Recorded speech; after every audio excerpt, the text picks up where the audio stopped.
Okay, what I'm about to say, you're going to have to put it on a shelf and you're going to have to go study some things out. But I always had the question, why did Yeshua say, my God, why have you forsaken me? And I preached a message, I guess it's been a couple months now. It's called Why, Medua and Lama. And I actually put the link in the chat room at the top so you can go back and watch that message for a little bit more detail on what I said. Because we always ask the question, why?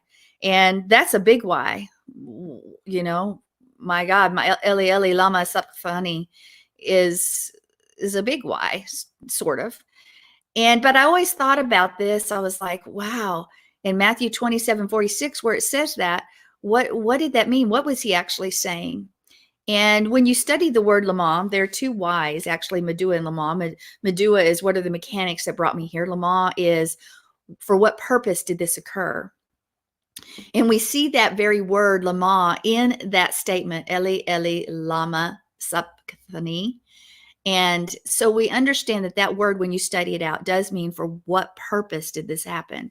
Now, I want to take us back to the Torah. When we look at the lamb being slaughtered that was brought into the house on the 10th day and then slaughtered, it said that when a lamb is slaughtered, that it willingly goes and that it even lifts its head as you slaughter the lamb. And there's no complaining, there's no fighting. It just willingly lays down its life. And so and then the blood, of course, is put on the doorposts for the first Passover. And I want to take that concept because we know Yeshua is Yah, Yeshua is God, and he laid down his life just as the lamb because he was the lamb. Everything pointed from there, from the Akedah, from Isaac, all the way throughout history. We just see pictures and shadow pictures of what's about to happen. And of course, echoing even what would happen during the Exodus time in the Torah.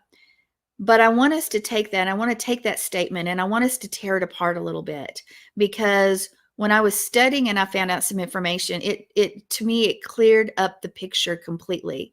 When you understand that Lama means, for what purpose is this happening? I mean, to what end did this occur? Why, God? Because we always should be asking, not this and this and this happened, so this happened. It should be, what are you using this for, Father? How are you going to take this and turn it around for your glory? For what purpose is this? So know that word is in the midst of this statement. And it's Aramaic, of course.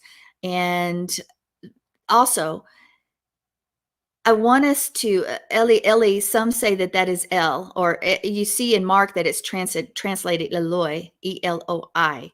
Okay. So, my God, that's tradition. But I want us to break down this word, Sabachthani, or Tani, as some would say. It is said, well, if you break it apart, you look at the Aramaic word sakhu, or SBQ, which means to forsake or abandon for a purpose. Now, I want you to focus in for a purpose, because that's almost reminiscent of why. Why? To what end? To what purpose is this occurring? Now, it can be argued that the word shwach in Aramaic, it means to be kept or spared or allowed to fulfill to an end. Now, that's very important because we have Aramaic. Now, what's really unique here is that Yeshua spoke a Northern Galilean Aramaic. So I want you to think about also how languages vary. Can you understand? If I'm sitting here talking like a lot of people do here in Texas, you might have a little bit of a hard time understanding me. I know of one gentleman here, when he talks, when I was growing up, he talked like this, and it was about that, at that pace. And I would be like, oh my goodness, hurry up. But I hear, or we take Abigail, who's the boss, that language, that Bostonian accent. Accents sometimes can cause you not quite to understand what people are saying, even if it's around your own country, right? Because dialects are different. And I want you to put that on a shelf, take that for what I'm about to say. So if Yeshua really meant that God had abandoned him or forgotten him, or why have you forsaken him? he would have actually, if you go back to the word, the Hebrew word for that, it would have been ta'atani, which means forsake, or nashatani, which means to forget. Those two words. The Hebrew it means what it says, and it says what it means. But that's not what he said. In fact, in Psalm 22:1, where it says that this is taken, he says, Eli, Eli, lama azabthani. Now, that is not sabachthani. There's a difference in the words. When Yah says what he means and means what he says in Scripture. If he meant one, then he would say one, but he did not say that. So I want you to remember that. I'm putting your puzzle pieces together here. So I want you to take this, that is it possible?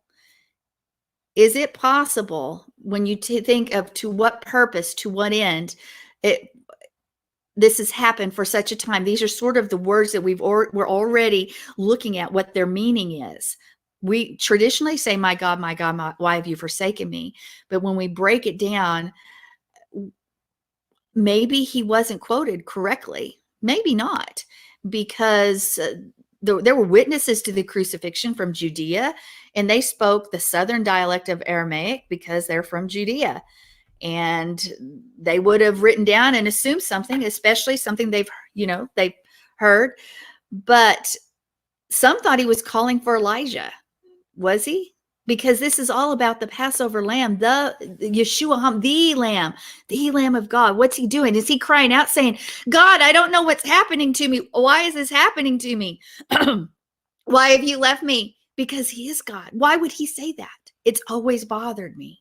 Well, when you study the old Galilean, and you say, where's their old Galilean? Well, it's relatively a new discovery. They've actually found that northern dialect of Aramaic of the old Galilean, which was thought to be a dead language. They found a tribe in northern Iraq that still speaks it.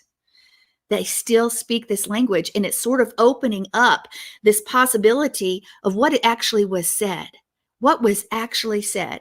So if you look at the word El, in the southern dialect, it means my God. However, in the northern dialect, it's more colloquial, and it is sometimes descriptive, like a God is someone or something that controls you, people, for instance. But Yeshua, it's more descriptive of heart, my heart, in the northern dialect, in the Semitic languages. So my heart. Now I want you to think about that. So Eli, Eli could have been saying, listen to my heart. Listen to my heart.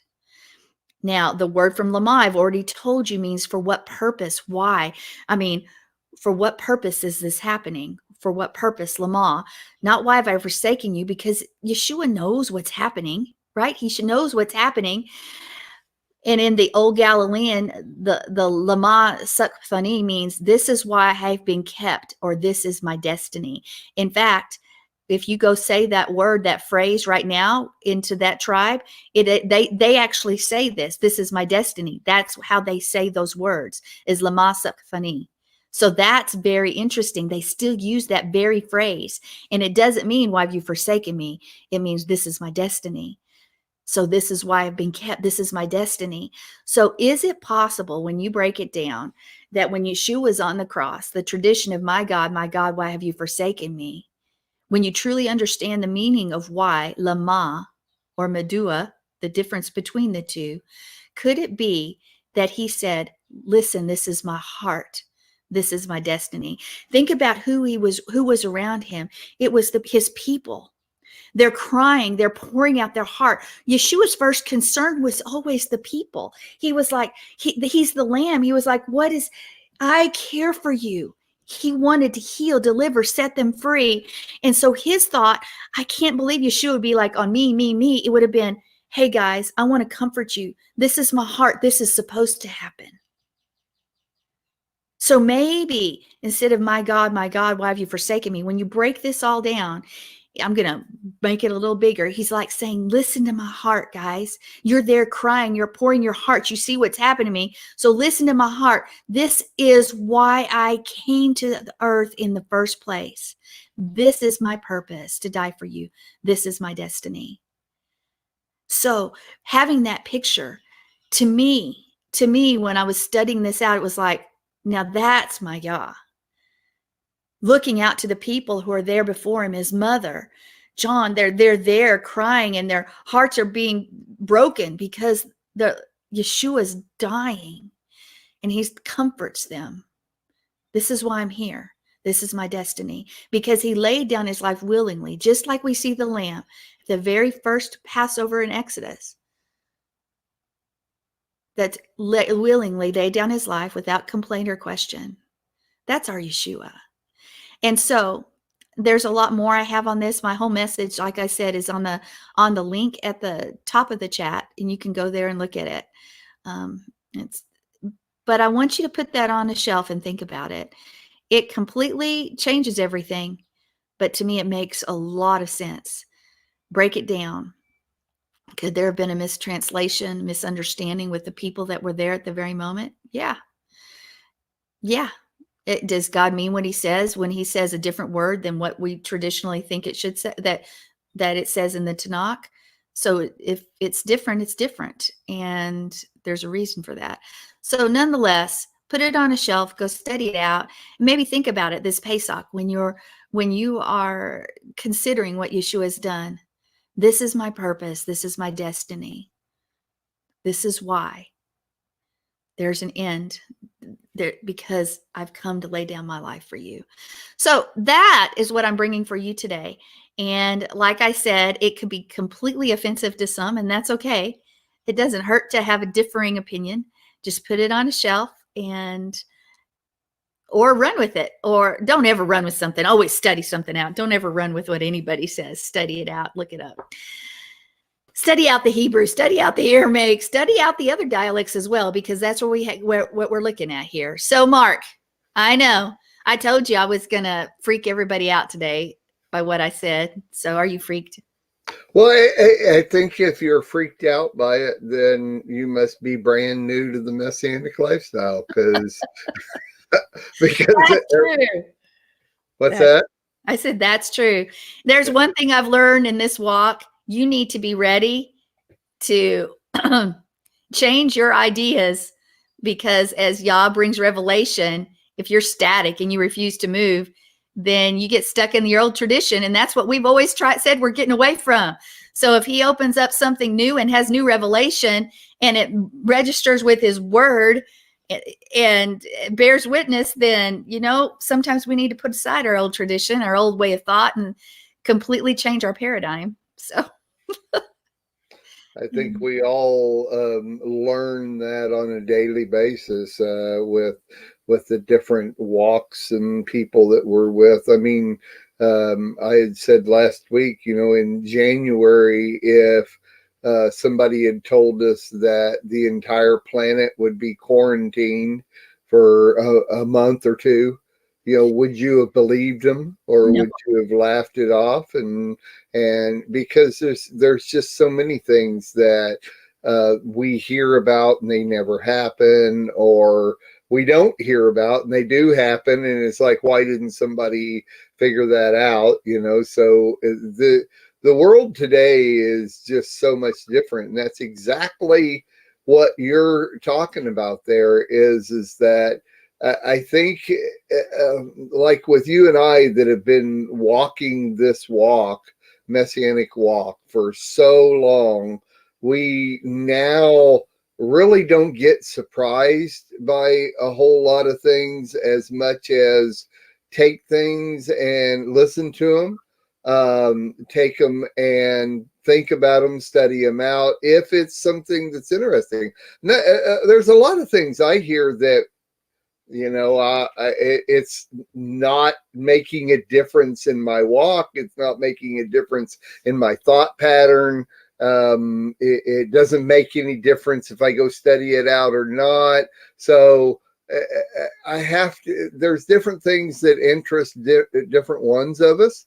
So when something comes across us that's interesting, like this is very interesting to me. I had not heard what you're saying there, but I just don't doubt it. I mean, language, I constantly have to deal with language barriers, and that's like the week before last, I taught on believers. on the next chapter. And the very first thing I said is the first thing I'm going to do all through this, I'm going to give you definitions. Why? Because I can teach you something, but if you have a different definition for each one of these words, or even half of these words, or 2 out of 10 of these words, then I didn't get my communication across to you. And you're talking about people with different dialects. You're talking about people that come from different parts of different countries and things. And you say things, forget the complete different language barriers of translating from one language, to another. Forget dialects. I mean, listening to somebody from different parts of the United States is not as big a deal as somebody that's standing in front of me that has spent 50 years of their life in France and spoke French and just learned English. And I can sit there and talk to them, and especially about religious stuff. I mean, go past that. So, it's all there. And it's, if we don't understand that, or if we don't accept that, then we're the ones with the problem, the ones that don't accept that, the ones that don't acknowledge that that's true. And I've always tried to be very, I'm a realist, but I've always tried to be very open with my words. In other words, I try to make sure you understand by the structure of my sentences and that type of thing, what I'm putting together. And anyway, so I thought it was real good. I learned something, and I'm good with it. Doesn't it make you think, though, for him to say that? Doesn't that sound so much like Yeshua? Hey. Yeah, sure. It does. It just, anyway. So Sure. that's what I have for that. That's always good. Well, you just handled the Brit Hadashah portion of it. No, I said, you know what? No, we're in the Passover week. We're waffling between the two places, the Passover lamb, Passover lamb, anyway.